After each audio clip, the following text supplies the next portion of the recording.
और अब ये जानिए बलूचिस्तान के शहर तुर्बत समेत मुख्तलिफ इलाकों में ज़लज़ले के झटके महसूस किए गए। ज़लज़ला पैमा मरकज़ के मुताबिक ज़लज़ले की शिद्दत 4.2 रिकॉर्ड की गई है, जबकि इस मुतालिक मज़ीद क्या तफसीलात हैं सिद्रा आरिफ से जान लेते हैं। सिद्रा, बताइएगा कि ज़लज़ले की गहराई 35 किलोमीटर रिकॉर्ड की गई, मज़ीद क्या तफसीलात हैं? जी, बलूचिस्तान का इलाका है तुर्बत और इसके इर्द इलाके में ज़लज़ले के झटके जो हैं वो महसूस किए गए हैं। ज़लज़ले की शिद्दत जो ज़लज़ला पैमा मरकज़ की जानिब से बताई जा रही है वो 4.2 रिकॉर्ड की गई है और ज़लज़ले की गहराई जो है 35 किलोमीटर है। ज़लज़ले का जो मरकज़ था वो तुर्बत से 24 किलोमीटर दूर शुमाल मशरिक़ में था।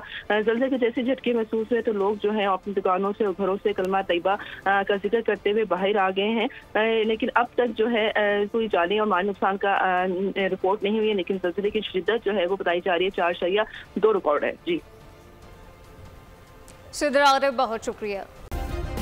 सब्सक्राइब करें और बेल दबाएं ताकि कोई खबर रह न जाए।